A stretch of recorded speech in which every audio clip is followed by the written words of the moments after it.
Through आज अपने करने जा रहे हैं क्लास 11 फिजिक्स का एक कॉन्सेप्चुअल टॉपिक जिसका नाम है system of particle and rotational motion. आज हम इस चैप्टर के अंदर अभी क्या देखेंगे कि रिजिड बॉडीज क्या होती है। अभी तक हमने जो पार्टिकल मोशन को पढ़ा था उसके बाद अब हम रिजिड बॉडी को पढ़ेंगे और उसके बाद हम लोग देखेंगे कि रिजिड बॉडी कितने टाइप के मोशन कर सकती है और उसके बाद हम लोग देखेंगे सेंटर ऑफ मास क्या होता है। तो सबसे पहले तो आप लोगों ने अभी तक जितना कुछ भी फिजिक्स के अंदर पढ़ा है वो सब किसके ऊपर बेस्ड था, एक पार्टिकल के ऊपर बेस्ड था। और आप लोगों ने क्या किया, एक पार्टिकल की जो फिजिक्स है उसको पढ़ी थी। पार्टिकल में भी आपने उसकी कंडीशन को बाउंड कर दिया था कि पार्टिकल कैसा है, पॉइंट मास, मतलब जो उसका मास है उसको आप नेग्लेक्ट कर सकते हो, उसका मास जो है वो कैसा है, नेग्लिजिबल है। पर इन रियल लाइफ पॉसिबल नहीं है कि आप लोग सिर्फ एक पार्टिकल पे बाउंड हो जाओ और एक पार्टिकल, क्या इस मार्कर के ऊपर पार्टिकल का कॉन्सेप्ट लग सकता है? इस मार्कर का भी तो कुछ मास है और मैं उसको नेग्लेक्ट नहीं कर सकती। तो ऐसी बॉडीज जिनका मास आप नेग्लेक्ट नहीं कर सकते हो, जिनका कुछ फाइनाइट साइज होता है, ऐसी बॉडीज को हम फिजिक्स में कहते हैं एक्सटेंडेड बॉडीज। पर हर एक्सटेंडेड बॉडी को भी हम अभी यहाँ नहीं पढ़ सकते। तो इस प्रॉब्लम को सॉल्व करने के लिए हम लोगों ने क्या किया है, हम लोगों ने एक्सटेंडेड बॉडीज में भी क्या माना है, एक स्पेशल केस लिया है, रिजिड बॉडीज। तो रिजिड बॉडीज होती क्या है? रिजिड बॉडीज ऐसी बॉडी होती है जिसका कुछ डेफिनाइट शेप होती है और जो इजीली फोर्स लगाने पे डिफॉर्म नहीं होती। ऐसी बॉडीज को हम लोग क्या मानते हैं, रिजिड बॉडीज मानते हैं। पर अब इसके बाद अब मैं यहाँ पे एक स्ट्रक्चर बनाने जा रही हूँ। ये मान लो एक रिजिड बॉडी है और इसके अंदर दो पार्टिकल मान लिया हमने P1 और P2। तो फिजिक्स कहता है कि अगर कोई भी बॉडी को रिजिड बॉडी बनना है तो उसके अंदर जो distance between the pair of particle है ना, वो हमेशा क्या रहेगा, फिक्स रहेगा। तो हम लोग क्या लिखने जा रहे हैं, the distance between pair of particle is always fixed. तब तो वो बॉडी रिजिड बॉडी बनेगी, वरना वो बॉडी रिजिड बॉडी नहीं कहलाएगी। मान लो मैं इस मार्कर पे कितना मर्जी फोर्स लगाती जाऊं, पर ये मेरा मार्कर क्या है, डिफॉर्म नहीं हो रहा। जितने भी पार्टिकल्स हैं, जितने भी पेयर ऑफ पार्टिकल हैं इस मार्कर के अंदर, उसके बीच की जो डिस्टेंस है वो क्या है, कैसी रह रही है, वो फिक्स रह रही है। तब तो मैं उसको क्या मानूंगी, रिजिड बॉडी मानूंगी। इसके एग्जांपल हैं व्हील हो गया, स्पिनिंग टॉप हो गया, आपका ये सिलेंडर हो गया। ये सब किसके अंदर आते हैं, हम लोग इन सबको कौन सी बॉडी कंसीडर करते हैं, रिजिड बॉडी कंसीडर करते हैं। हम इनकी जो बेंडिंग है, रैपिंग है, हम इस सब चीजों को क्या मान के चलते हैं, हम लोग साइड कर देते हैं। हम लोग एज्यूम करते हैं कि इस तरीके का कोई भी प्रोसेस इनके ऊपर नहीं हो रहा, तो हम लोग कह देते हैं जो व्हील, सिलेंडर हो गया, जो आपका स्पिनिंग टॉप हो गया, ये सब क्या है, एक रिजिड बॉडी है। तो सबसे पहले अभी हमने क्या देखा कि रिजिड बॉडी कैसी बॉडी होती है, जिनका एक फिक्स शेप और क्या होता है, वो डिफॉर्म नहीं होती। दूसरा, कोई भी पेयर ऑफ पार्टिकल है रिजिड बॉडी के अंदर, उसकी डिस्टेंस हमेशा क्या रहेगी, उन दो पेयर ऑफ पार्टिकल के बीच में जो डिस्टेंस है, P1 और P2 के बीच में जो डिस्टेंस है, वो हमेशा कैसी रहेगी, फिक्स रहेगी। तब तो हम उस बॉडी को क्या कहेंगे, रिजिड बॉडी कहेंगे, वरना वो बॉडी रिजिड बॉडी नहीं होगी। अब इसके बाद हम लोग वही देखेंगे कि एक रिजिड बॉडी जो है वो कितने टाइप के मोशन कर सकती है, उसमें किस किस तरीके के मोशन हो सकते हैं। तो सबसे पहली बात, एक रिजिड बॉडी हमेशा 3 टाइप के मोशन करती है, जिसमें हम अपना सबसे पहला मोशन चेक करने जा रहे हैं, जिसका नाम है ट्रांसलेशनल मोशन। तो ट्रांसलेशनल मोशन कैसा मोशन है, सबसे पहला हम मोशन किसका देख रहे हैं, रिजिड बॉडी का देख रहे हैं, और उसमें हम लोगों ने देखा है ट्रांसलेशनल मोशन। तो ट्रांसलेशनल मोशन कैसा मोशन हुआ, ट्रांसलेशनल मोशन में हमेशा जो हर पार्टिकल होगा रिजिड बॉडी का, वो किसी इंस्टेंट ऑफ टाइम पे सेम वेलोसिटी से चलेगा। तब तो ऐसे मोशन को हम ट्रांसलेशन मोशन कहेंगे, वरना वो मोशन ट्रांसलेशन मोशन नहीं है। ये मेरा ऑब्जेक्ट है, रिजिड बॉडी है, और इसके अंदर हमने दो पार्टिकल्स माने, पार्टिकल P1 और पार्टिकल P2। तो अगर मैं किसी इंस्टेंट ऑफ टाइम पे देखूंगी तो जो पार्टिकल P1 की अगर वेलोसिटी v है तो पार्टिकल P2 की भी वेलोसिटी v होगी, और अगर मैं कोई तीसरा पार्टिकल मान लूं P3 तो उसकी वेलोसिटी भी कैसी होगी, v। तब तो ये ट्रांसलेशन मोशन के अंदर है, वरना नहीं है। तो the velocity at any instant of time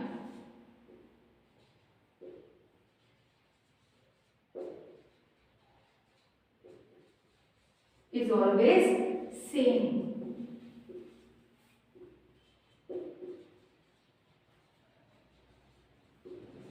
for all the particles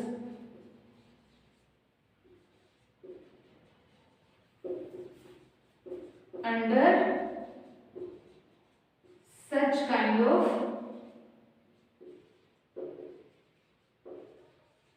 motion।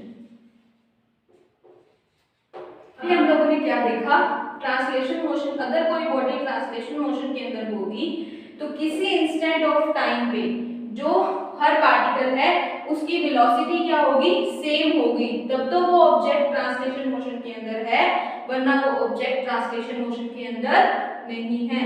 और दूसरा केस, अगर कोई भी बॉडी, अभी हमने देखा कि उनकी वेलोसिटी फिक्स रहेगी, सेम रहेगी, फिक्स नहीं रहेगी, सेम रहेगी, तो क्या आ जाएगा कि मान लो ये पार्टिकल P1 है और पार्टिकल P2 है, तो ट्रांसलेशन मोशन के अंदर अब क्या केस आएगा कि कोई भी बॉडी अगर ट्रांसलेशन मोशन के अंदर है तो क्या हो जाएगा, दो पार्टिकल P1 और P2, जो लाइन जॉइनिंग है पार्टिकल P1 एंड P2, वो ड्यूरिंग द मोशन हमेशा पैरेलल रहेगी, तब तो वो बॉडी क्या होगी, ट्रांसलेशन मोशन के अंदर होगी, वरना वो बॉडी ट्रांसलेशन मोशन के अंदर नहीं होगी। तो अभी हमने देखा कि कोई भी ऑब्जेक्ट अगर ट्रांसलेशन मोशन के अंदर है तो वो दो चीजों को फॉलो करेगा।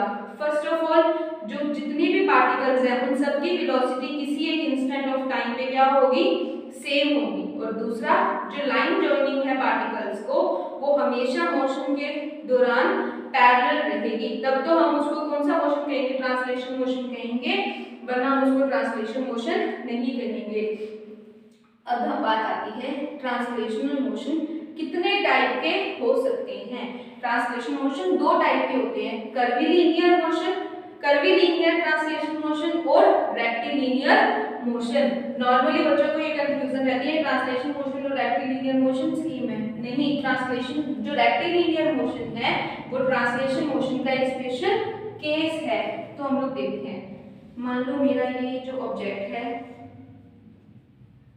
इसके अंदर ये दो पार्टिकल हैं P1 और P2, अब ये कुछ इस तरीके से मूव कर रहा था कर्व्स के अंदर, पर हम लोग क्या देखेंगे कि जो दो पार्टिकल्स हैं P1 और P2, इन दोनों की जो वेलोसिटी है किसी भी इंस्टेंट ऑफ टाइम में वो हमेशा क्या रह रही है, सेम है, हर पार्टिकल की वेलोसिटी क्या है, सेम है।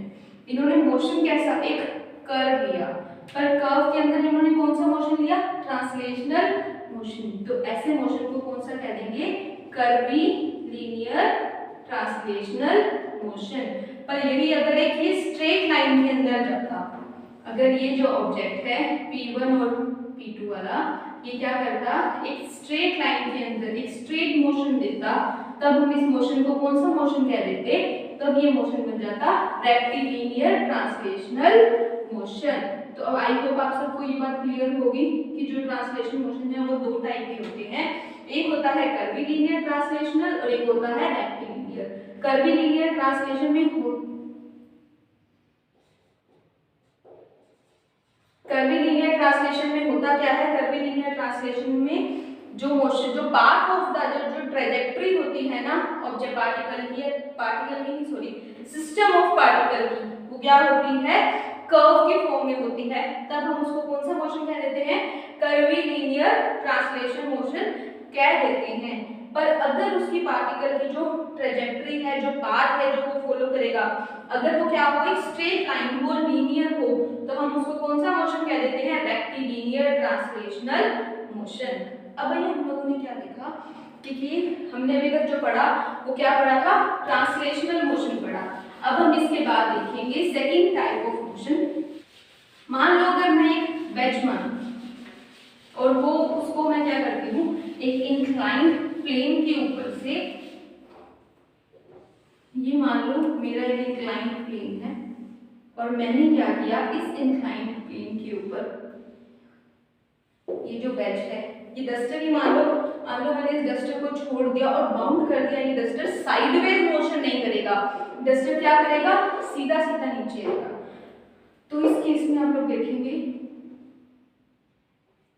कि जो पार्टिकल है ये मेरा P1 है और ये मेरा P2 है, ये सब क्या कर रहे हैं, सेम वेलोसिटी से नीचे आ रहे हैं। इंक्लाइंड प्लेन था, मैंने इसके ऊपर एक वेज रखा, मान लो ये डस्टर था, ये डस्टर क्या करेगा, सीधा सीधा। तो आप लोग देखोगे कि जो सेम सब पार्टिकल है इनकी सबकी वेलोसिटी इसकी भी v है, तो पार्टिकल P2 की भी वेलोसिटी क्या है, v है। ये पूरा का पूरा डस्टर जो आएगा एक साथ ही नीचे आएगा, ऐसा तो नहीं है ना कि आधा डस्टर ऊपर छूट गया आधा नीचे छूट गया, ऐसा कुछ भी नहीं होगा। ये सारा का सारा डस्टर क्या आएगा, एक साथ नीचे आएगा। तो ऐसे मोशन को भी हमने देखा क्या कहते हैं, ट्रांसलेशनल मोशन। पर अगर मैं इसी के अलावा यहाँ पे एक सिलेंडर रख, और जो मेरा ये सिलेंडर है, जैसे ये मेरा मार्कर है, ये क्या कर रहा है, नीचे आ रहा है रोल करके, तो क्या मैं कह सकती हूँ कि ये ऑब्जेक्ट जो है वो ट्रांसलेशनल मोशन कर रहा है? नहीं, ये जो ऑब्जेक्ट है ये रोलिंग मोशन कर रहा है, और जो एक रोलिंग मोशन है वो translation motion plus something else plus कुछ और मोशन होता है। अब ये कुछ और क्या होता है, इसको हम कहते हैं रोटेशनल मोशन। ये जो पार्टिकल्स है आप लोग देखोगे, जो ये पार्टिकल होंगे P1 हो गया, यहाँ पे मैं P2 मानती हूँ, ये जो है ये क्या कर रहे हैं, ट्रांसलेशन मोशन कर रहे हैं। मतलब इनकी वेलोसिटी आप देखोगे ये नीचे आ रहे हैं, एक साथ आ रहे हैं, ये क्या कर रहे हैं, ट्रांसलेशन मोशन, नीचे की तरफ सेम वेलोसिटी के साथ नीचे आएंगे। पर अगर मैं यहाँ वाला पार्टिकल देखूँ तो इसकी वेलोसिटी क्या होगी, कुछ इस डायरेक्शन के अंदर होगी, जो पार्टिकल P3 है। इसका मतलब इसके हर पार्टिकल की वेलोसिटी सेम नहीं है। तो इसके अभी हमने कहा क्या है, ये कॉम्बिनेशन है दो टाइप के मोशन का। दो टाइप के मोशन कौन से, ट्रांसलेशनल प्लस रोटेशनल मोशन। तो अब आप लोग सोच रहे होंगे रोटेशनल मोशन कैसा मोशन है, रोटेशनल मोशन की क्या डेफिनेशन है। क्या देखा था हमने, एक सिलेंडर देखा था जो इंक्लाइंड प्लेन से नीचे आ रहा था, तो हमने बोला था कुछ समथिंग एल्स, तो वो कौन सा मोशन था, रोटेशनल मोशन था। तो आप लोगों के मन में आ रहा होगा रोटेशनल मोशन होता क्या है। मान लो ये एक ऑब्जेक्ट है और मैंने क्या कह दिया, ये एक एक्सिस है, हमने फिक्स कर लिया है, मैंने सिर्फ रोटेशनल मोशन को समझने के लिए ये फिक्स कर दिया है कि ये ऑब्जेक्ट ट्रांसलेशन मोशन नहीं करेगा। ट्रांसलेशन मोशन ना करने के लिए मैंने इस ऑब्जेक्ट को फिक्स कर दिया, जिस एक्सिस जिस लाइन के अबाउट फिक्स हुआ है उस लाइन को हम कहते हैं द एक्सिस ऑफ रोटेशन। तो एक्सिस ऑफ रोटेशन क्या होती है, फिक्स लाइन जिसके अबाउट जो रोटेशनल मोशन है वो परफॉर्म होता है, जो रोटेशन होती है उसको हम कौन सी एक्सिस कहते हैं, एक्सिस ऑफ रोटेशन। अब हम यहाँ पे भी वही सेम केस हम करेंगे, हम तीन पार्टिकल मानते हैं P1, P2 और P3। ये मेरा P1 पार्टिकल है, ये मेरा P2 पार्टिकल है, और हम इस लाइन के ऊपर जो पार्टिकल है इसको हम मानते हैं P3 पार्टिकल। तो जब मैं क्या करूँगी, इन पार्टिकल को या इस बॉडी को हम लोग क्या करेंगे, रोटेट कराना शुरू करेंगे इस फिक्स्ड एक्सिस के about.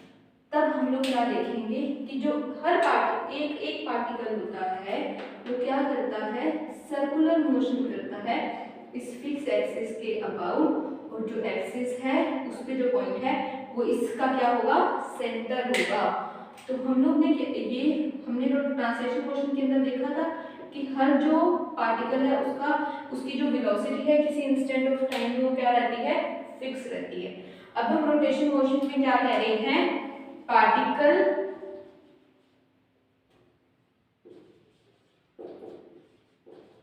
In rotational motion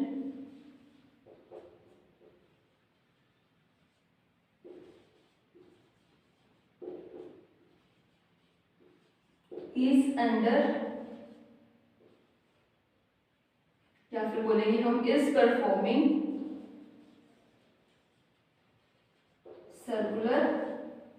motion. तो जो पार्टिकल है वो क्या कर रहा है, सर्कुलर, हर पार्टिकल क्या करेगा, सर्कुलर मोशन करेगा। अब ये जरूरी नहीं है, और जो सर्कुलर मोशन जिस प्लेन के अंदर कर रहे होते हैं ना पार्टिकल, वो एक्सिस ऑफ रोटेशन की क्या है, ये मेरी एक्सिस ऑफ रोटेशन है, पार्टिकल यूं सर्कुलर मोशन कर रहा है, तो जो ये प्लेन है ये क्या होता है, परपेंडिकुलर होता है, किसके, एक्सिस ऑफ रोटेशन के, perpendicular to the axis of rotation.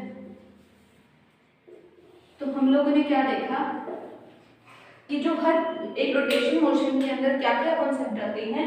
सबसे पहला कि हर पार्टिकल सर्कुलर मोशन करता है।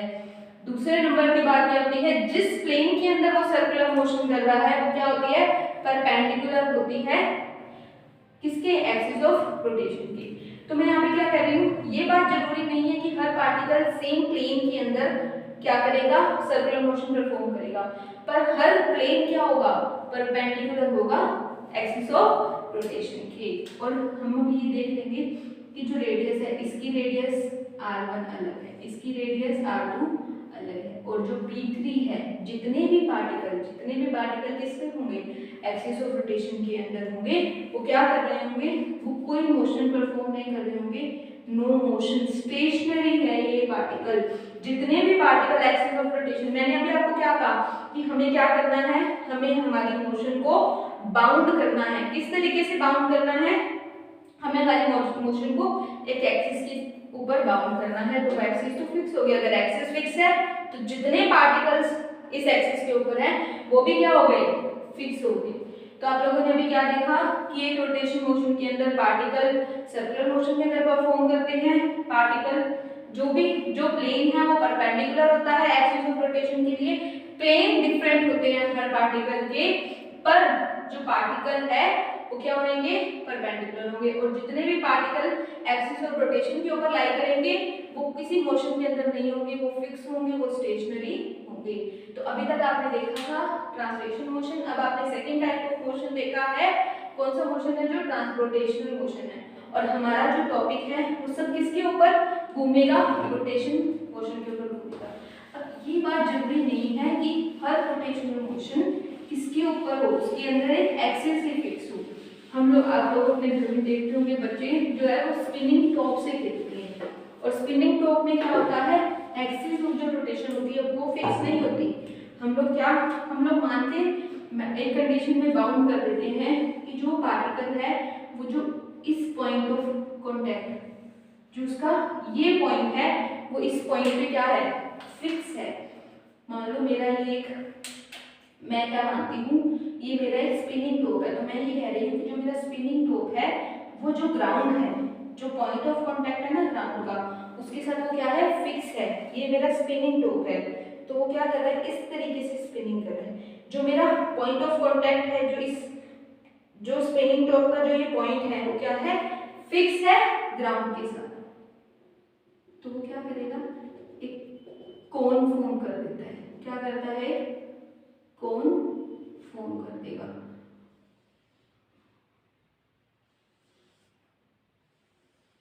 जो मान लो एक स्पिनिंग टॉप है, मुझे पता है मेरी डायग्राम, जो मेरी ड्राइंग है वो इतनी अच्छी नहीं है, पर आई होप आपको समझ आ रहा होगा कि जो ये मेरा स्पिनिंग टॉप है। अब मेरा स्पिनिंग टॉप क्या है,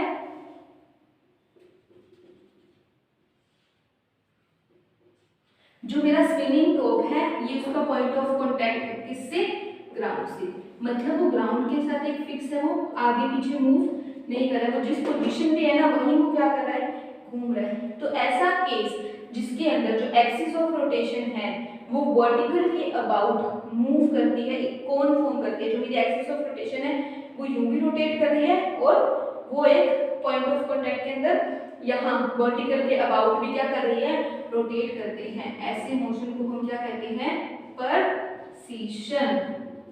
तो रोटेशनल मोशन में जब क्या होता है, हर बार जरूरी नहीं है कि axis of rotation he fix, कई बार क्या होता है, पॉइंट ऑफ कांटेक्ट, एक पॉइंट भी फिक्स कर देते हैं और एक्सिस ऑफ रोटेशन क्या करती है, वर्टिकल के अबाउट मूव करती है। तो ऐसे केस को हम लोग क्या कहते हैं, प्रिसीजन कहते हैं। पर हम लोग अपने जो पूरी चैप्टर 7 है हम इसके अंदर जो भी पढ़ेंगे उसमें हम लोग क्या मान के चलेंगे कि एक एक्सिस फिक्स है, और जब भी हमें मेंशन नहीं होगा कि वो जो भी ऑब्जेक्ट है, जो भी रिजिड बॉडी है, अगर हमें ये बात मेंशन नहीं होगी कि वो प्रिसीजन कर रही है, तो हम ये एज्यूम करके चलेंगे कि उसकी क्या है, एक्सिस फिक्स है, ना कि पॉइंट।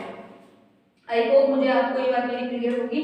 अब हम तीसरा टाइप ऑफ मोशन देखेंगे, जो कि कौन सा मोशन है, रोलिंग मोशन। और जो मैं आपको अभी थोड़ी देर पहले समझा के हटी हूँ, रोलिंग मोशन क्या होता है, कॉम्बिनेशन होता है दो टाइप के मोशन का, ट्रांसलेशनल प्लस रोटेशन। और जो आपने सिलेंडर देखा था, जब भी हम कभी एक सर्कुलर ऑब्जेक्ट हो गया, जब भी वो कभी मूव करता है तो वो क्या करता है, ट्रांसलेशन भी करता है और रोटेशन भी करता है। और हर बारी जरूरी नहीं होता कि हम लोग एक्सिस फिक्स करें। अगर कोई भी ऑब्जेक्ट है, मान लो ये मेरा मार्कर है, अगर मैं इसको फिक्स भी ना करूं और मैं इसको यूं घुमाऊंगी, अगर मान लो मैं यूं घुमाऊंगी तो ये क्या करेगा, रोटेशन करना शुरू कर देगा। अब जो ये रोटेशन है ये किसके अबाउट थी, उसके सेंटर ऑफ मास के अबाउट थी। और जो सेंटर ऑफ मास क्या होता है, हम इसको भी वीडियो में आगे पढ़ेंगे कि सेंटर ऑफ मास वीडियो में देखा है, रिजिड बॉडी क्या होती है, और हम लोगों ने एक रिजिड बॉडी कितने टाइप ऑफ मोशन करती है। जो हमारा अगला टॉपिक है जिसपे हम पढ़ने जा रहे हैं वो है सेंटर ऑफ मास, कि सेंटर ऑफ मास होता क्यों है, होता क्या है, और हमें सेंटर ऑफ मास को यहाँ पे लाने की जरूरत ही क्या पड़ी, हमें सेंटर ऑफ मास का एक और कॉन्सेप्ट ऐड करने की जरूरत पड़ी, तो पड़ी क्या। अगर हम लोग देखेंगे, मैं ये जो मार्कर है ये मेरा सिस्टम ऑफ पार्टिकल है, मैं इसको एक रिजिड बॉडी अज्यूम कर सकती हूँ। अगर मैं देखूं कि मेरा ये पार्टिकल है, मैंने इसको यूं ऊपर घेरा, तो मैंने क्या देखा, मेरे पार्टिकल जो मेरा मार्कर है उसके हर पार्टिकल इस तरीके का मोशन भी शो कर रहे हैं, और ये पार्टिकल ऊपर की तरफ भी जा रहे हैं। मतलब इस हर एक पार्टिकल जो है वो एक अलग तरीके का मोशन कर रहा है, और मुझे इस मार्कर की जो स्टडी करनी है अगर मोशन की, तो मुझे हर पार्टिकल के मोशन की स्टडी करनी पड़ेगी, जो मेरे लिए डिफिकल्ट हो जाएगा। इसलिए हमने क्या किया, सेंटर ऑफ मास को यहाँ पे लाई, सेंटर ऑफ मास का हम लोगों ने कॉन्सेप्ट यूज किया। तो सबसे पहले तो सेंटर ऑफ मास होता क्या है, सेंटर ऑफ मास क्या होता है, सेंटर ऑफ मास एक ऐसा पॉइंट है रिजिड बॉडी के अंदर जहां पे हम एज्यूम कर सकते हैं, ऐसा point, it is assumed that whole mass is, it is assumed that whole mass of the body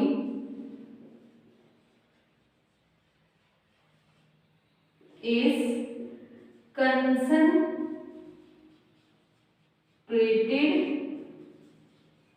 here। Centre of mass एक ऐसा पॉइंट होता है रिजिड बॉडी के अंदर जहां पे हम ये एज्यूम कर सकते हैं तो कि जो उस बॉडी का सारा मास है वो उस पॉइंट के ऊपर कंसंट्रेटेड है। मतलब अगर मैं सारी बॉडी को छोड़ के अगर मैं इस पॉइंट पे भी अगर कोई फोर्स लगाऊं या कुछ भी एक्शन करूंगी, तो जो मेरा पॉइंट है वो क्या करेगा, सेम तरीके का मोशन कर देगा, या हम पूरे मोशन को स्टडी कर सकते हैं। और अभी तक हम जितना भी पढ़ते आ रहे हैं बॉडीज के अंदर, जैसे मैं देखती हूँ F = ma, तो जो ये एक्सेलरेशन है ना, वो एक्सेलरेशन किसका होता है, एक्सेलरेशन होता है सेंटर ऑफ मास का। अगर हम किसी भी फॉर्मूला में वेलोसिटी पढ़ते हैं, जैसे p = mv, तो जो वेलोसिटी है वो वेलोसिटी किसकी होती है, सेंटर ऑफ मास की। हम बाय डिफॉल्ट मेंशन करें ना करें, अगर मैं बॉडी को एज अ होल बात करती हूँ ना, तो उस टाइम मैं किसकी एक्सेलरेशन, किसकी वेलोसिटी, किस पे फोर्स की बात कर रही होती हूँ, किसकी मोमेंटम की बात कर रही होती हूँ, उसके सेंटर ऑफ मास के मोमेंटम की बात कर रही होती हूँ। तो सेंटर ऑफ मास का इतना इंपॉर्टेंट रोल है कि सेंटर ऑफ मास क्या है, ऐसा पॉइंट जहां पे हम एज्यूम कर सकते हैं कि जो होल मास है वो बॉडी का कंसंट्रेटेड होगा। अब हम लोग सेंटर ऑफ मास निकालने के लिए हम लोग सेंटर ऑफ मास का मैथमेटिकल फॉर्मूला देखते हैं कि अगर मुझे किसी बॉडी का सेंटर ऑफ मास निकालना है तो मैं क्या फॉर्मूला लगाऊंगी कि सेंटर ऑफ मास निकल जाए। तो हम लोग क्या करते हैं, एक फ्रेम ऑफ रेफरेंस एज्यूम करते हैं। मान लो ये एक फ्रेम है ये इसकी एक्स एक्सिस है और ये क्या है, वाई एक्सिस है। और मान लेती हूँ मैं यहाँ पे दो मास मानती हूँ m1 और ये मेरा मास है m2। m1 का जो पोजीशन वेक्टर है किससे, ओरिजिन से, वो क्या है, r1 है। और इसके जो कोऑर्डिनेट्स हैं वो है x1 y1।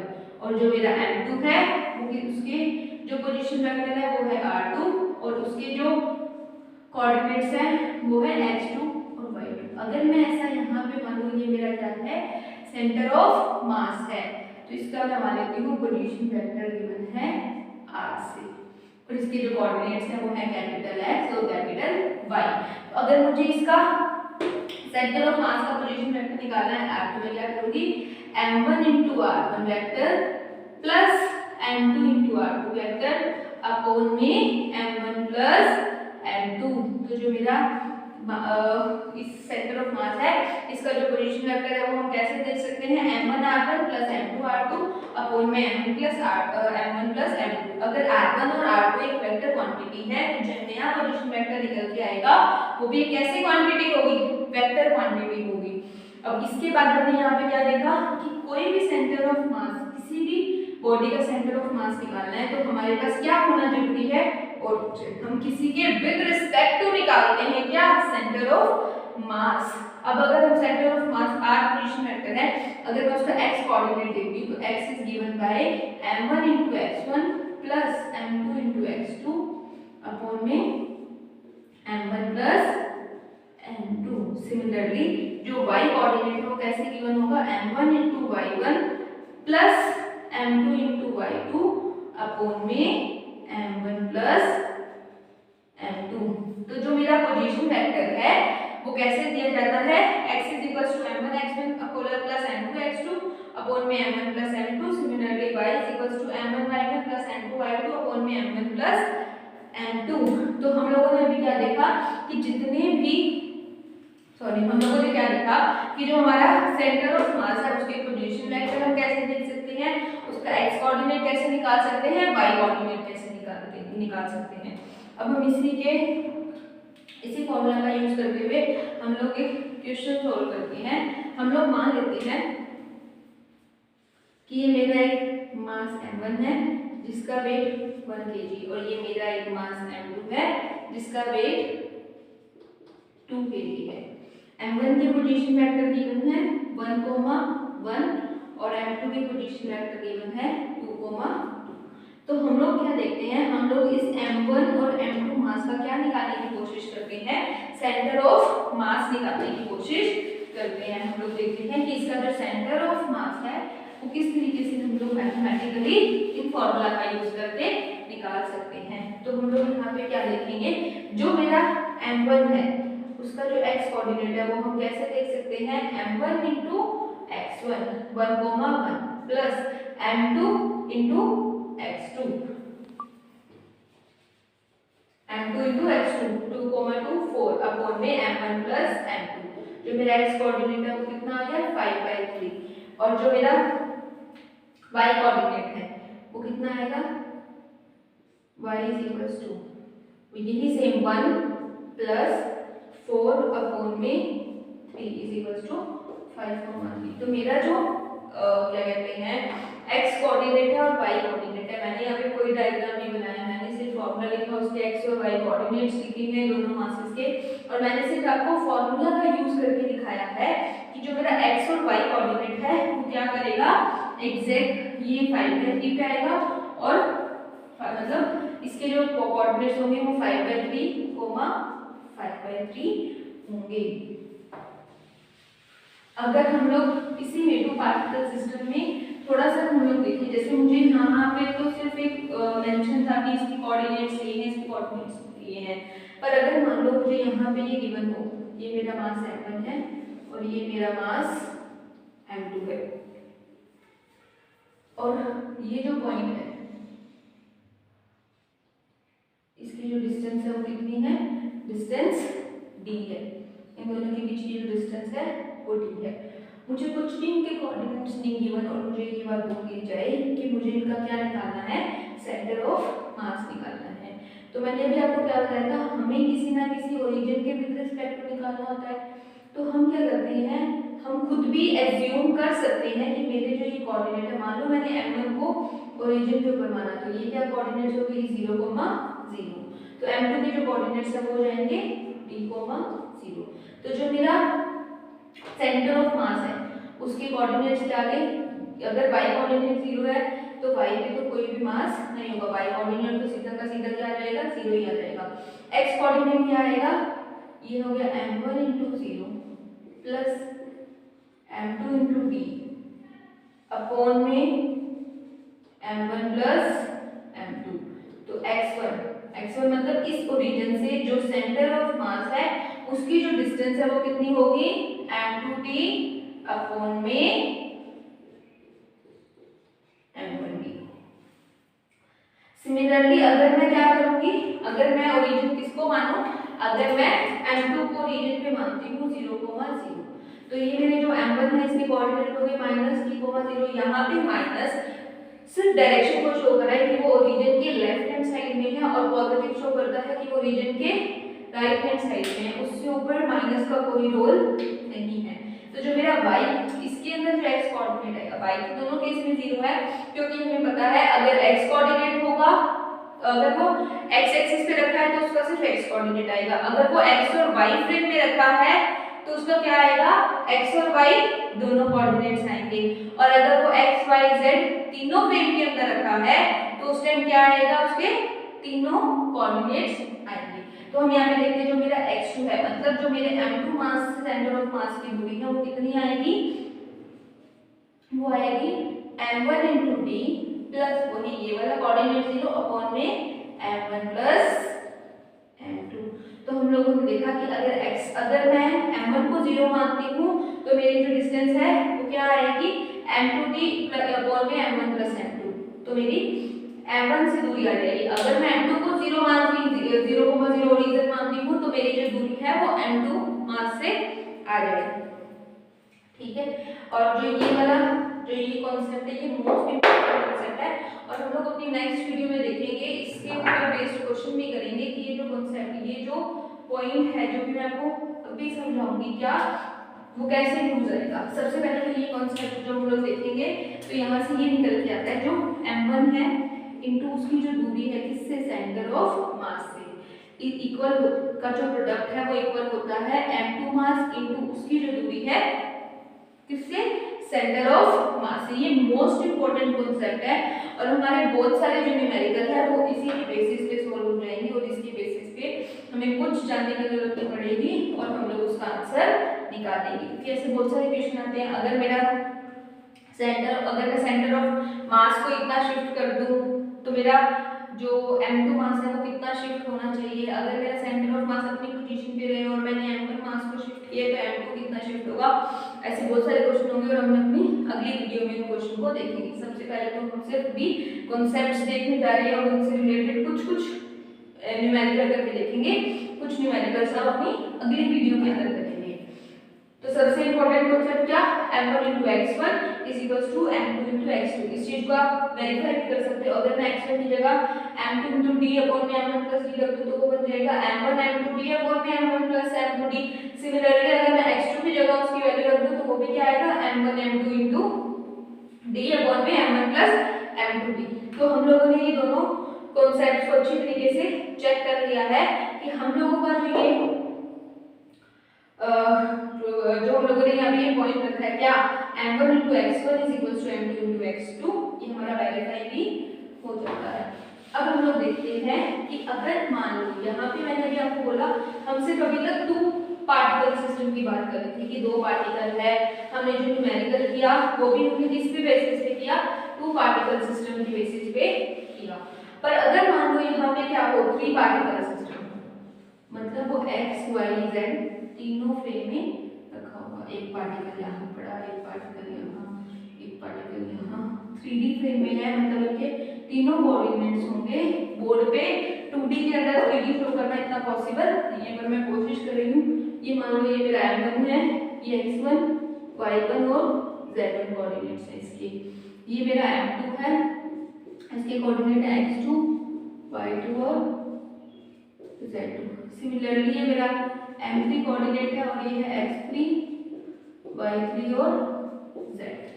तो हम लोग यहाँ पे क्या देखेंगे कि अगर इसके तीन मतलब कोऑर्डिनेट्स है x y और z ये 3D के अंदर पड़ा है, जो सेंटर ऑफ मास है वो भी एक 3D के अंदर होगा, तो उसके भी क्या आएंगे, तीन कोऑर्डिनेट्स आएंगे। क्या क्या, x is equals to summation i 1 से लेके 3 तक, मतलब तीनों पार्टिकल्स का mi अपॉन में समेशन mi, मतलब टोटल मास तीनों का i की वैल्यू फिर से 1 से लेके 3 तक। सिमिलरली जो y है वो भी कैसे आएगा, उसको भी ऐसे लिखेंगे i 1 से लेके 3 तक mi yi अपॉन में sigma mi i equals to 1 to 3। Similarly z है i equals to 1 to 3 mi zi upon में summation i equals to 1 to 3 mi। अभी आप लोग यहाँ पे देख सकते हैं, मैंने पहले जनरल फॉर्मूला लिख दिया। अगर मैं यहाँ पे 3 पार्टिकल सिस्टम के लिए हम लोग इस तरीके से n की यहाँ पे ये 3 हो गया, अगर मान लो यहाँ पे 3 से ज्यादा पार्टिकल्स होते तो मैं 3 की जगह क्या लिख देती, n लिख देती, और ये मेरा क्या बन जाता है, जनरल फॉर्मूला बन जाता। जो यहाँ पे ये मैंने इस तरीके का सिंबल बनाया है, इसको सिग्मा कहते हैं या समेशन। मतलब हम क्या करेंगे, mi मतलब i की जगह m1x1 plus m2x2 plus m3x3 upon में m1 plus m2 plus x3। इसी तरीके से अगर n पार्टिकल सिस्टम है, मतलब बहुत सारे पार्टिकल हैं, तो हम लोग इसको क्या लिख सकते हैं, जो मेरा यहाँ पे 3 लिखा है मैंने, उसकी जगह मैं क्या लिख दूंगी, n लिख दूंगी। ये मेरा क्या बन जाएगा, एक जनरल फॉर्मूला बन जाएगा, किसके लिए, n पार्टिकल सिस्टम के लिए। अब हम एक क्वेश्चन देखते हैं इसी के ऊपर बेस्ड, कि अगर मेरे पास मान लो एक मुझे स्फीयर गिवन, हम लोग यहाँ पे देखते हैं, मान लो ये मेरा एक क्या है, मुझे यहाँ पे स्फीयर गिवन है, ठीक है, और इस स्फीयर के अंदर मुझे उन्होंने क्या कह दिया, इसका मास मान लो m है, इसका मास m है, यहाँ पे भी एक m मास का पड़ा है और यहाँ पे भी एक m मास है, और इन सब की जो डिस्टेंस है वो क्या है, a है, और मुझे क्या निकालना है, इसका सेंटर ऑफ मास निकालना है। तो मेरे लिए जो सबसे पहली बात आती है वो क्या आती है, कि मुझे इसका सेंटर ऑफ मास निकालने के लिए कुछ ना कुछ ओरिजिन मानना पड़ेगा, कि इसका कुछ ना कुछ ओरिजिन है। तो मैंने क्या माना, मैंने इस मास को मान लो क्या मान लिया, ओरिजिन मान लिया। तो हम क्या करेंगे, इसी के विद रिस्पेक्ट टू क्या निकाल लेते हैं, कोऑर्डिनेट्स निकाल लेते हैं। अगर ये 0,0 है तो मैं इसको क्या बोल दूंगी, ये हो जाएगा a,0, और मेरा सिमिलरली हो जाएगा 0,a, और ये क्या है, यहाँ से भी ये डिस्टेंस पे, यहाँ से भी ये भी हो जाएगा a,e, और मैं क्या कर लूंगी, इन्हीं का यूज करके मैं क्या निकाल दूंगी, सेंटर ऑफ मास निकाल दूंगी। ऐसे मैंने अभी क्या लिखा था, x जो है, अगर 4 पार्टिकल है तो भी चलेगा, x जो है वो क्या आएगा, m1 into m into 0 equal 0 plus इसका m इंटू ये भी 0 plus m into a, similarly ये भी क्या होगा, m इंटू a अपॉन में क्या आ जाएगा, मेरा चारों का सब मतलब 4m। तो मेरा जो x है उसकी वैल्यू कितनी आ गई, 2ma अपॉन में 4m, ये 2m से ये 4m कट के 2 हो गया, ये आ गया a/2। सिमिलरली अगर मैं y निकालूं तो वो भी इसी तरीके से आ जाएगा, तो वो आ जाएगा 0 plus ma plus 0 plus ma upon में 4m। तो ये मेरा क्या बन जाएगा, से वही a/2। तो मैंने यहाँ पे क्या देखा, जो मेरा सेंटर ऑफ मास है वो बिल्कुल क्या आया, एग्जैक्ट सेंटर में। यहाँ से हमें क्या पता चलता है, अगर एक यूनिफॉर्मली डिस्ट्रीब्यूटेड बॉडी है जिसमें क्या है, जितने पार्टिकल्स है सबका मास सेम है, तो हमारा जो सेंटर ऑफ मास है वो एग्जैक्टली क्या करेगा, उनके सेंटर में, उनके ज्योमेट्रिकल सेंटर के बीचों बीच लाई करेगा।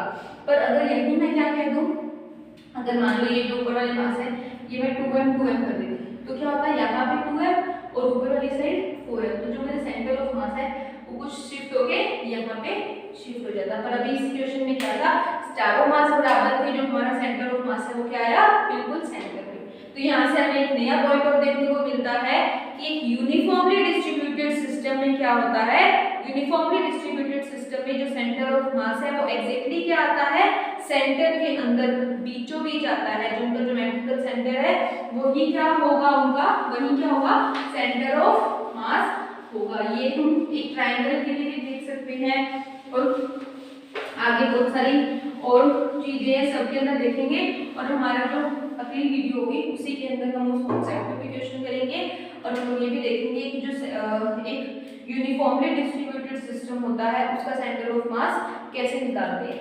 और दूसरे नंबर की बात, अगर मैं ओरिजिन किसको मानूं, मैं सेंटर ऑफ मास इटसेल्फ को सेंटर ऑफ ओरिजिन मान लूं ना, तो जो मेरा सिग्मा mi(xi) है अपॉन में सिग्मा mi हो गया, जहाँ पे i की वैल्यू 1 से लेके n तक होती है वो क्या हो जाएगा, तो मेरा सेंटर ऑफ मास, क्योंकि सेंटर ऑफ मास अगर ओरिजिन है तो मेरे जो कोऑर्डिनेट्स होंगे आ जाएंगे 0 आ जाएंगे। इसका मतलब जो समीशन है mi(xi) i = 1 to n, ये क्या हो जाएगा 0, क्योंकि मास का सम तो 0 हो नहीं सकता। तो हमें यहाँ से भी पता लग जाएगा कि अगर किसी भी सिस्टम में जो क्या कहते हैं हम सेंटर ऑफ, अगर मैं किसी पॉइंट को ओरिजिन मानूं और जो समीशन है वो 0 आ जाए इसका mi(xi) का, तो यहाँ से ये भी प्रूव होता है कि जिसको हमने ओरिजिन माना था वही क्या था, सेंटर ऑफ मास था। आई होप आपको आज की वीडियो पसंद आई होगी। अगर आपको आज की वीडियो पसंद आई है तो आप इस वीडियो को लाइक, शेयर एंड सब्सक्राइब कर दीजिए ताकि ज़्यादा से ज़्यादा बच्चे इस कॉन्सेप्ट को सीख सके और उनकी हेल्प हो सके इस वीडियो को देखने के लिए।